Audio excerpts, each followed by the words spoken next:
आमल की एकादशी की व्रत कथा। जय श्री कृष्णा। राधे राधे श्रोताओं, आप सभी का दिन शुभ और मंगलमय हो। आज हम सुनेंगे आमल की एकादशी की व्रत कथा को। तो चलिए कथा का रसपान करते हैं। आमल की एकादशी को आमलक्य एकादशी भी कहा जाता है। आमलकी का मतलब आंवला होता है, जिसे हिंदू धर्म और आयुर्वेद दोनों में श्रेष्ठ बताया गया है। पद्म पुराण के अनुसार आंवले का वृक्ष भगवान विष्णु को अत्यंत प्रिय होता है। आंवले के वृक्ष में श्री हरि एवं लक्ष्मी जी का वास होता है। आंवले के वृक्ष में भगवान विष्णु का वास होने की वजह से उसी के नीचे भगवान का पूजन किया जाता है। यही आमल की एकादशी कहलाती है। इस दिन आंवले का उपटन, आंवले के जल से स्नान, आंवला पूजन, आंवले का भोजन और आंवले का दान करना चाहिए। श्रोताओं, तो आइए बड़ी श्रद्धा और प्रसन्नचित मन से कथा का रसपान करते हैं। आमल की एकादशी का महात्म्य। भगवान श्री हरि श्री कृष्ण के श्री मुख से विजया एकादशी की कथा एवं महात्म्य सुनकर युधिष्ठिर बोले, युधिष्ठिर, हे मधुसूदन, आपके श्री मुख से फाल्गुन माह के कृष्ण पक्ष को आने वाली विजया एकादशी का महात्म्य और कथा सुनकर मैं तृप्त हो गया हूँ, और अब मुझे फाल्गुन माह के शुक्ल पक्ष को आने वाली एकादशी तिथि के बारे में जानने को उत्सुक हूँ। अतः हे कृपा सिंधु, इस एकादशी को किस नाम से जाना जाता है? इस एकादशी व्रत का क्या विधि और विधान है? इस व्रत में हमें किन भगवान की पूजा करनी चाहिए? इस एकादशी व्रत के फल स्वरूप हमें किन पुण्यफल की प्राप्ति होती है, मुझे विस्तार पूर्वक कहे। श्री कृष्ण, हे राजन, फाल्गुन माह के शुक्ल पक्ष को आने वाली एकादशी को आमल की एकादशी के नाम से जाना जाता है। इस एकादशी व्रत के प्रभाव से समस्त पापों का नाश होता है। इस एकादशी करने पर प्राप्त होने वाला पुण्यफल 1000 गौ दान से मिलते पुण्यफल के समान है। हे राजन, अब मैं आपको आमल की एकादशी की व्रत कथा सुनने जा रहा हूँ, जो ऋषि वशिष्ठ ने राजा मांधाता को सुनाई थी। अतः इस कथा को ध्यान पूर्वक सुनना। आमल की एकादशी व्रत कथा। एक समय की बात है, जब राजा मांधाता ऋषि वशिष्ठ के आश्रम पहुँचे और उनसे निवेदन करने लगे, राजा मांधाता, हे मुनिवर, आप सर्व वेदों के ज्ञाता है। आप मुझ पर कृपा करें और मुझे कोई ऐसी कथा सुनाएं कि जिससे मेरा कल्याण हो। महर्षि वशिष्ठ, हे राजन, तुमने बड़ा ही उत्तम विचार प्रकट किया है। सर्व कल्याण हेतु आज मैं तुम्हें एक ऐसी कथा अवश्य सुनाऊंगा। सभी व्रतों में सबसे उत्तम और मनुष्य के अंत समय में उसे मोक्ष प्रदान करने वाली आमल की एकादशी की कथा आज मैं तुम्हें सुनाऊंगा। आता इस बड़े ही श्रद्धा पूर्वक सुनना। एक समय की बात है, वैदेश नामक एक नगर हुआ करता था, जहाँ ब्राह्मण, क्षत्रिय, वैश्य और शूद्र सभी वर्ण के लोग बड़े ही आनंद से अपना जीवन निर्वाह किया करते थे। वहाँ सदैव वेद ध्वनि गुंजा करती थी और इस नगर में पापी, दुराचारी और नास्तिक कोई भी न था। उस खुशहाल नगर में चैत्रक नामक चंद्रवंशी राजा राज किया करता था। राजा अत्यंत विद्वान और गुणी था। नगर में कोई भी व्यक्ति दरिद्र और कंजूस न था। सभी नगरजन परम विष्णु भक्त और आबाल वृद्ध, स्त्री पुरुष सभी एकादशी का व्रत किया करते थे। एक दिन फाल्गुन माह के शुक्ल पक्ष की आमलिका एकादशी का पर्व आया। उस दिन सभी प्रजाजनों ने हर्ष पूर्वक इस व्रत का अनुष्ठान किया। राजा अपने प्रजाजनों संग नगर के एक मंदिर में जाकर पूर्ण कुंभ की स्थापना करते हुए प्रभु को धूप, दीप, नैवेद्य, पंचरत्न आदि से धात्री अम्बाले का पूजन करने लगे और इस प्रकार स्तुति करने लगे, हे पूज्य धात्री, आप परम ब्रह्मा स्वरूप हो, स्वयं ब्रह्मा जी द्वारा उत्पन्न हुए और सर्व पापों का नाश करने वाले हो। आपको मैं कोटि कोटि वंदन करता हूँ।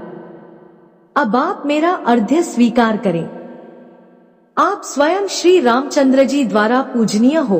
मैं आपकी स्तुति करता हूँ, अतः आप मेरे सभी अवगुणों का नाश करो। भगवान धात्री की स्तुति के साथ ही सभी ने उस रात्रि जागरण भी किया। रात्रि के समय वहाँ एक बहेलिया आया वह अत्यंत पापी और अधर्मी था। वह अपने परिवार का भरण पोषण जीव हत्या करके किया करता था। उस समय भूख प्यास से अति व्याकुल वह बहेलिया मंदिर में हो रहे जागरण को देखने मंदिर के कोने में जाकर बैठ गया और भगवान श्री हरि की एकादशी कथा का महात्म्य सुनने लगा। इस तरह वहां उपस्थित अन्य नगर जनों की भांति उसने भी पूरी रात्रि जागरण करते हुए बिता दी। प्रातः काल होने पर सभी नगर जन अपने घर को चले गए और वह बहेलिया भी अपने घर को चला गया। घर जाकर उस बहेलिये ने भोजन किया और कुछ समय पश्चात उस बहेलिये की मृत्यु हो गई। किंतु आमलिका एकादशी व्रत के कारण उसने अगले जन्म में राजा विदुरथ के घर जन्म लिया और वह वसुरथ के नाम से जाना गया। आगे जाके युवा होने पर वह चतुरंगिनी सेना और धन धान्य से परिपूर्ण होकर 10,000 ग्रामों का पालन करने लगा। उसकी प्रतिभा तेज में सूर्य के समान, कांति में चंद्रमा के समान, वीरता में स्वयं भगवान विष्णु के समान और क्षमा में माता पृथ्वी के समान थी। वह अपने युग में महान धर्मनिष्ठ, सत्यवादी, कर्मवीर और परम विष्णु भक्त था। वह अपनी प्रजा का समान भाव से पालन करता था। वह परम दानवीर था और दान देना उसका नित्य कर्म भी था। एक दिन राजा आखेट करने हेतु जंगल में गया। दैवयोग के कारण वह मार्ग भूल गया और दिशा की अज्ञानता के कारण वह एक वृक्ष के तले जाकर सो गया। कुछ ही देर बाद पहाड़ी म्लेच्छ वहां आ गए। राजा को अकेला देख मारो मारो शब्दों के नारों लगाते हुए राजा की ओर दौड़े। म्लेच्छ कहने लगे, इस दुष्ट राजा ने हमारे सभी संबंधी, माता, पिता, पुत्र, पौत्र की निरापराध हत्या की है और हमें अपने नगर से बाहर निकल दिया है। अतः ऐसे दुष्ट राजा को मारना अवश्य चाहिए। अपना क्रोध राजा के ऊपर निकालते हुए वे निशस्त्र राजा की ओर दौड़े और अपने अस्त्र शस्त्र का प्रहार राजा के ऊपर करने लगे। जितने भी अस्त्र शस्त्र राजा के ऊपर फेंके जाते वह स्वतः ही नष्ट हो जाते और राजा को उन अस्त्रों का वार एक पुष्प के समान प्रतीत हो रहा था। अब उन म्लेच्छों द्वारा फेंके जाने वाले अस्त्र और शस्त्र उल्टा उन्हीं को क्षति पहुंचाने लगे और क्षति के मारे वह स्वयं ही मूर्छित होकर नीचे गिरने लगे। उसी पल राजा के शरीर से एक दिव्य प्रकाश उत्पन्न हुआ और उसमें से एक बहुत ही सुंदर स्त्री का आगमन हुआ।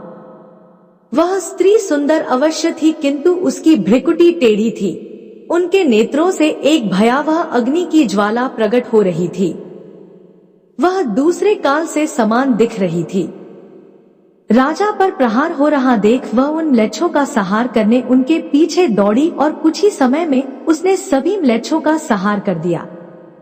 कुछ समय पश्चात जब राजा जागृत अवस्था में आया तो उसने सभी म्लेच्छों को मरा हुआ पाया। सभी म्लेच्छों को मरा हुआ देख वह आश्चर्यचकित हो उठा और सोचने लगा कि इन म्लेच्छों को आखिर किसने मारा होगा। इस संसार में भगवान श्री हरि विष्णु के अतिरिक्त और कौन है जो तुम्हारी सहायता कर सकता है। इस आकाशवाणी को सुन उसने भगवान श्री हरि विष्णु की स्तुति गाते हुए उनको साष्टांग नमन किया। अब राजा पुनः अपने राज्य को गया और सुख पूर्वक अपना राज्य करने लगा। अंत में महर्षि वशिष्ठ बोले, हे राजन, यह आमल की एकादशी का प्रभाव था। इस एकादशी का व्रत करने वाला हर मनुष्य अपने सभी कार्यों में निश्चित रूप से सफलता प्राप्त करता है और अपने अंत समय में विष्णुलोक को प्राप्त होते हैं। कुछ रोचक जानकारी। आमल की एकादशी को भारत के विभिन्न प्रांतों में अलग अलग नामों से जाना जाता है। जैसे श्रीनाथ द्वारा श्रीनाथ जी में इसे कुंज एकादशी, ब्रज वृंदावन में रंग भरनी एकादशी तथा खाटू श्याम खाटू नगरी में इसे खाटू एकादशी के नाम से जाना जाता है। तो प्रेम से बोलिए लक्ष्मी नारायण की जय। श्रोताओं, तो आइए अब दूसरी कथा का रसपान करते हैं। अब सुनिए भगवान श्री कृष्ण और सत्यधामा की कथा। इस पौराणिक कथा के अनुसार जब देवर्षि नारद श्री कृष्ण से मंत्रणा करके चले गए तब हर्ष से गदगद होकर सत्यभामा ने अपने पति श्री कृष्ण से कहा, हे स्वामी, मैं धन्य हूँ, मेरा सफल जीवन धन्य है। मैं अपने को कृतकृत्य समझती हूँ। मेरे जन्मदाता वे माता पिता भी धन्य हैं। क्योंकि उन्होंने निःसंदेह त्रैलोक्य सुंदरी मुझ सत्यभामा को जन्म दिया है।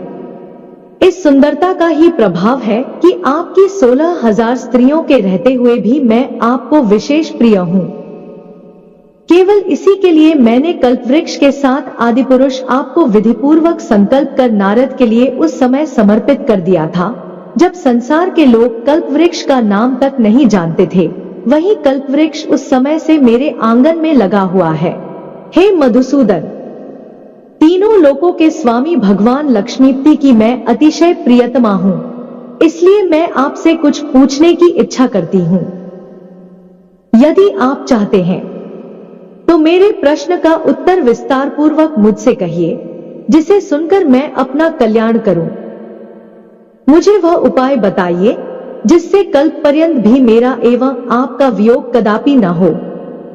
श्री सूत जी ने कहा कि इस प्रकार अपनी प्रियतमा सत्यभामा की बातें सुनकर श्री कृष्ण जी मंद मंद मुस्काने लगे। सत्यभामा का हाथ अपने हाथ में लेकर हास परिहास के साथ कल्पवृक्ष के नीचे पहुंचे और उस स्थान से सब सेवकों को हटा दिया। सत्यभामा की ओर देखकर हंसे, साथ ही पूछा कि क्या वह उपाय सुनोगी। सत्यभामा भगवान के इस अनुराग को देखकर संतुष्ट और पुलकित हो गई और कृष्णचंद्र जी भी सत्यभामा को देखकर गदगद हो गए। श्री भगवान ने कहा कि हे देवी, वास्तव में इन 16,000 स्त्रियों के रहते हुए भी तुम मुझे प्राण के तुल्य प्यारी हो। तुम्हारे लिए, तुम्हारी कल्प वृक्ष वाली जिद रखने के लिए देवताओं के साथ इंद्र से भी लड़ गया था। हे प्यारी, जो तुम पूछना चाहती हो तो वह बड़ी ही अद्भुत बात है। तुम्हें मैं जो किसी को न देने वाली बहुमूल्य वस्तु को भी दे देता हूँ, न करने वाला काम भी करता हूँ, छिपाने वाली बात भी कह देता हूँ, तो फिर मुझसे पूछने की आवश्यकता ही क्यों थी। तुम्हारे मन में जो प्रश्न हो पूछो, मैं कहूंगा। सत्यभामा ने कहा, हे नाथ, मैंने पूर्व जन्म में कौन सा दान, व्रत अथवा तपस्या की थी जिसके प्रभाव से मैं संसार में पैदा होकर भी संसार की बाधाओं से मुक्त हूँ और आपकी अर्धांगिनी हूँ। सर्वदा गरुड़ पर सवारी करती हूँ। आपके साथ इंद्रादिक देवताओं के यहाँ आपके जाने पर आपके साथ मैं भी जाती हूँ। यही मैं पूछती हूँ कि मैंने उस जन्म में कौन सा शुभ कर्म किया है। पूर्व जन्म में मैं कौन थी, मेरा कैसा स्वभाव था और मैं किसकी पुत्री थी। श्री कृष्णचंद्र जी ने कहा, हे प्रिय, तुम सावधान होकर सुनो, मैं तुम्हारे पूर्व जन्म की कथा कहता हूँ। उस जन्म में तुमने जिस पवित्र व्रत को किया था सो बतलाता हूँ। जबकि सतयुग का अंत हो रहा था, उस समय मायापुरी में एक अत्रि गोत्र वाला देव शर्मा नामक ब्राह्मण निवास करता था। वह समस्त वेदों तथा वेदांगों में पारंगत, अतिथि पूजक, अग्निहोत्री तथा सूर्य नारायण का व्रत करता था। सर्वदा सूर्य देव की उपासना करने के कारण वह दूसरे सूर्य की भांति देदीप्यमान था। उसको वृद्धावस्था में गुणवती नाम की एक कन्या उत्पन्न हुई। देव शर्मा को उस पुत्री के अतिरिक्त कोई संतान नहीं थी। उसने अपनी पुत्री का विवाह अपने एक शिष्य चंद्र के साथ कर दिया। नपुत्र विहीन देव शर्मा अपने शिष्य चंद्र को अपने पुत्र के समान मानते थे और जितेंद्रिय चंद्र भी देव शर्मा को अपने पिता के सदृश समझता था। एक दिन चंद्र और देव शर्मा दोनों कुश और समिधा लाने के लिए वन में गए और इधर उधर घूमते घूमते हिमालय के समीप एक उपवन में पहुंच गए। तब उन्होंने एक विकराल राक्षस को अपनी ओर आते हुए देखा। उसे देखकर ये दोनों भय से व्याकुल हो गए। शरीर के अंग शिथिल हो गए और वे भागने में असमर्थ हो गए। यमस्वरूप उस राक्षस ने उन दोनों को मार डाला। हमारे गणों ने उस क्षेत्र के प्रभाव और उन दोनों के धार्मिक स्वभाव के कारण उन दोनों को बैकुंठ धाम में पहुंचाया। जीवन भर उन दोनों ने जो सूर्यदेव का आराधन किया था, उसी से मैं उन पर बहुत प्रसन्न था। हे प्रिय, शैव, सूर्योपासक, गणेश के पूजक, वैष्णव और शक्ति के पूजक, जैसे वर्षा का पानी समुद्र में गिरता है, उसी भांति ये सब अंत में मेरे ही समीप आते हैं। अकेला मैं ही नाम और क्रिया के भेद से 5 रूपों में विभक्त हूँ। जैसे किसी का नाम देवदत्त है, वही देवदत्त किसी का बाप है, किसी का पुत्र है, किसी का भाई है और किसी का भतीजा है, लेकिन वास्तव में यह देवदत्त एक ही है। अस्तु, सूर्य के समान तेजस्वी वे दोनों मेरे बैकुंठ में आकर रहने लगे। विमान पर यात्रा करते थे, उनका मेरे समान रूप था, वे मेरे ही समीप रहते थे और उनके शरीर में दिव्य चंदन लगा रहता था।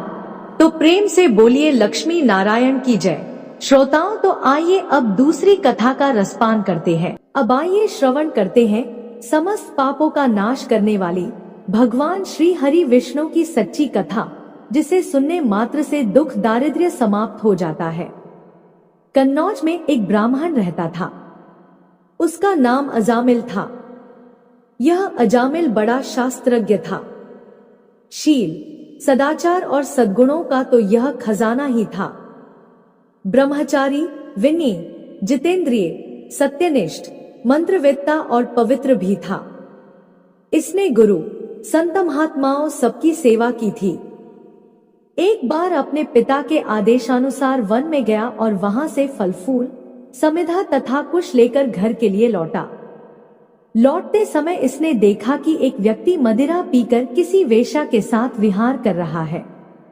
वेश्या भी शराब पीकर मतवाली हो रही है। अजामिल ने पाप किया नहीं, केवल आंखों से देखा और काम के वश हो गया।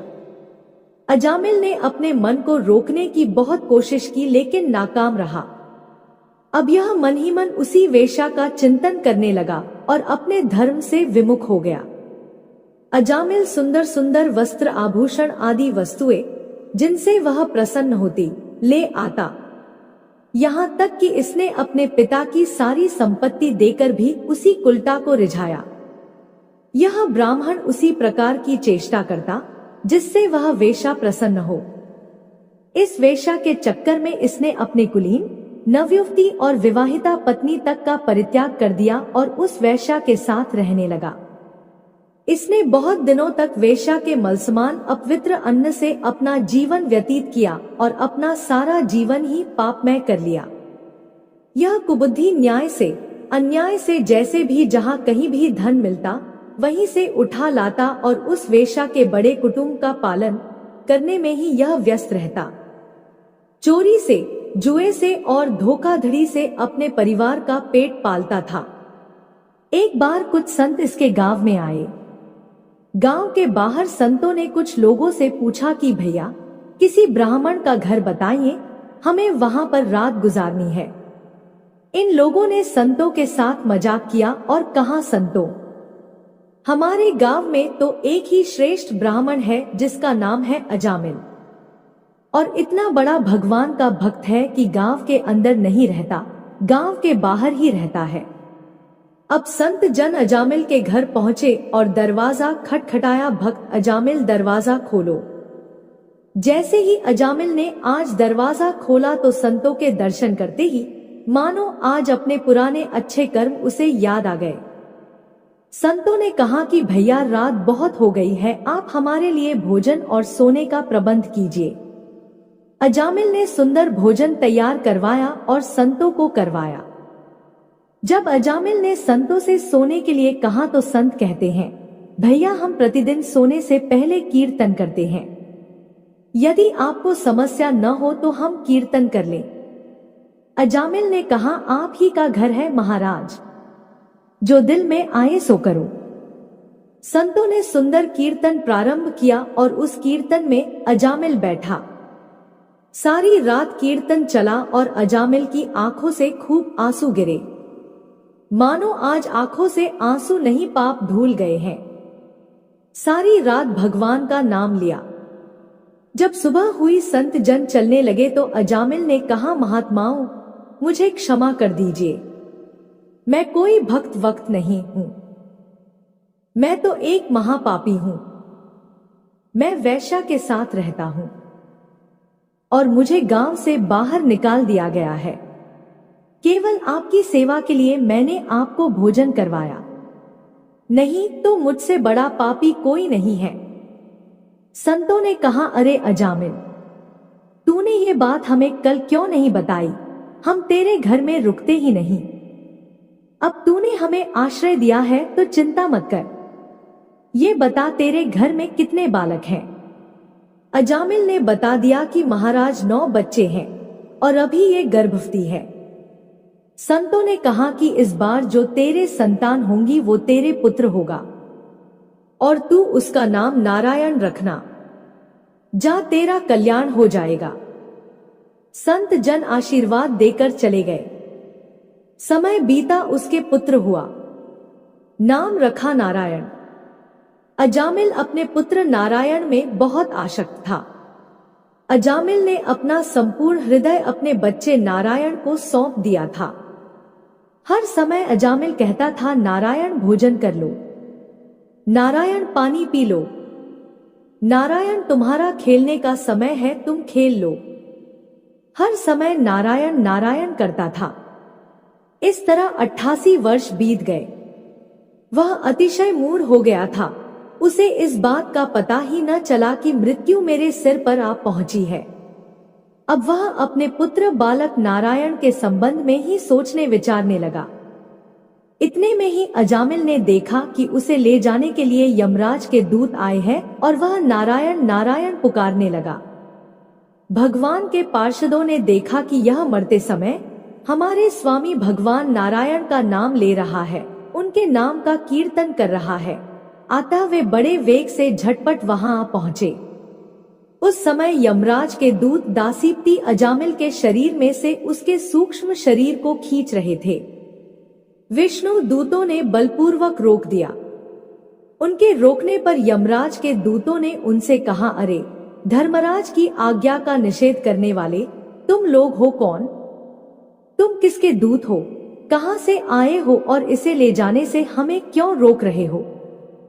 जब यमदूतों ने इस प्रकार कहा तब भगवान नारायण के आज्ञाकारी पार्षदों ने हंसकर कहा, यमदूतों, यदि तुम लोग सचमुच धर्मराज के आज्ञाकारी हो तो हमें धर्म का लक्षण और धर्म का तत्व सुनाओ। दंड का पात्र कौन है?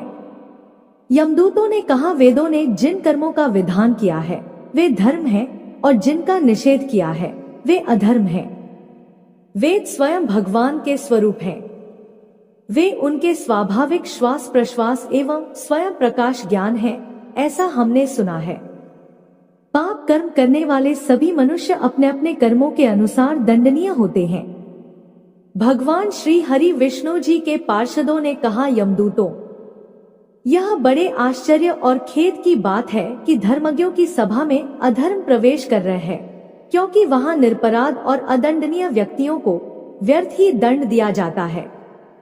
यमदूतों, इसने कोटि कोटि जन्मों की पापराशि का पूरा पूरा प्रायश्चित कर लिया है, क्योंकि इसने विवश होकर ही सही भगवान के परम कल्याण में मोक्षप्रद नाम का उच्चारण तो किया है।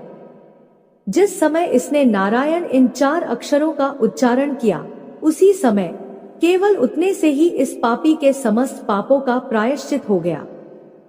चोर, शराबी, मित्रद्रोही, ब्रह्मघाती, गुरुपत्नीगामी ऐसे लोगों का संसर्गी, स्त्री, राजा, पिता और गाय को मारने वाला, चाहे जैसा और चाहे जितना बड़ा पापी हो, सभी के लिए यही इतना ही सबसे बड़ा प्रायश्चित है कि भगवान के नामों का जाप किया जाए, क्योंकि भगवान नामों के उच्चारण से मनुष्य की बुद्धि भगवान के गुण, लीला और स्वरूप में रम जाती है और स्वयं भगवान की उसके प्रति आत्मीय बुद्धि हो जाती है। तुम लोग अजामिल को मत ले जाओ, इसने सारे पापों का प्रायश्चित कर लिया है, क्योंकि इसने मरते समय भगवान के नाम का उच्चारण किया है। इस प्रकार भगवान के पार्षदों ने भागवत धर्म का पूरा पूरा निर्णय सुना दिया और अजामिल को यमदूतों के पास से छुड़ाकर मृत्यु के मुख से बचा लिया। भगवान की महिमा सुनने से अजामिल के हृदय में शीघ्र ही भक्ति का उदय हो गया। अब वह अपने पापों को याद करके बड़ा पश्चाताप करने लगा। अजामिल मन ही मन सोचने लगा, अरे मैं कैसा इंद्रियों का दास हूँ। मैंने एक दासी के गर्भ से पुत्र उत्पन्न करके अपना ब्राह्मणत्व नष्ट कर दिया। यह बड़े दुख की बात है। धिक्कार है, मुझे बार बार धिक्कार है। मैं संतों के द्वारा निंदित हूँ, पापात्मा हूं। मैंने अपने कुल में कलंक का टीका लगा दिया। मेरे माँ बाप बूढ़े और तपस्वी थे, मैंने उनका भी परित्याग कर दिया। मैं कितना कृतघ्न हूं। मैं अब अवश्य ही अत्यंत भयावने नरक में गिरूंगा, जिसमें गिरकर धर्मघाती पापात्मा कामी पुरुष अनेकों प्रकार की यमयातना भोगते हैं। कहाँ तो मैं महाकपटी, पापी, निर्लज्ज और ब्रह्मतेज को नष्ट करने वाला, तथा कहाँ भगवान का वह परम मंगलमय नारायण नाम। सचमुच मैं तो कृतार्थ हो गया। अब मैं अपने मन, इंद्रिय और प्राणों को वश में करके ऐसा प्रयत्न करूंगा कि फिर अपने को घोर अंधकार में नरक में न डालूं। मैंने यमदूतों से डर के अपने पुत्र नारायण को पुकारा और भगवान के पार्षद प्रकट हो गए। यदि मैं वास्तव में नारायण को पुकारता तो क्या आज श्री नारायण मेरे सामने प्रकट नहीं हो जाते? अब अजामिल के चित्त में संसार के प्रति तीव्र वैराग्य हो गया। वे सबसे संबंध और मोह को छोड़कर हरिद्वार चले गए। उस देवस्थान में जाकर वे भगवान के मंदिर में आसन पर बैठ गए और उन्होंने योग मार्ग का आश्रय लेकर अपनी सारी इंद्रियों को अन्य विषयों से हटाकर मन भगवान श्री हरि विष्णु में लीन कर लिया और मन को बुद्धि में मिला दिया। इसके बाद आत्मचिंतन के द्वारा उन्होंने बुद्धि को विषयों से पृथक कर लिया तथा भगवान के धाम अनुभव स्वरूप परब्रह्म में जोड़ दिया। इस प्रकार जब अजामिल की बुद्धि त्रिगुणमयी प्रकृति से ऊपर उठकर भगवान के स्वरूप में स्थित हो गई, तब उन्होंने देखा कि उनके सामने वे ही चारों पार्षद जिन्हें उन्होंने पहले देखा था खड़े हैं। अजामिल ने सिर झुकाकर उन्हें नमस्कार किया। उनका दर्शन पाने के बाद उन्होंने उस तीर्थ स्थान में गंगा के तट पर अपना शरीर त्याग दिया और तत्काल भगवान के पार्षदों का स्वरूप प्राप्त कर दिया। अजामिल भगवान के पार्षदों के साथ स्वर्णमय विमान पर आरूढ़ होकर आकाश मार्ग से भगवान लक्ष्मीपति के निवास स्थान वैकुंठ को चले गए। जय श्री कृष्णा। राधे राधे। अगर वीडियो पसंद आई तो हमारे चैनल को सब्सक्राइब करें। धन्यवाद।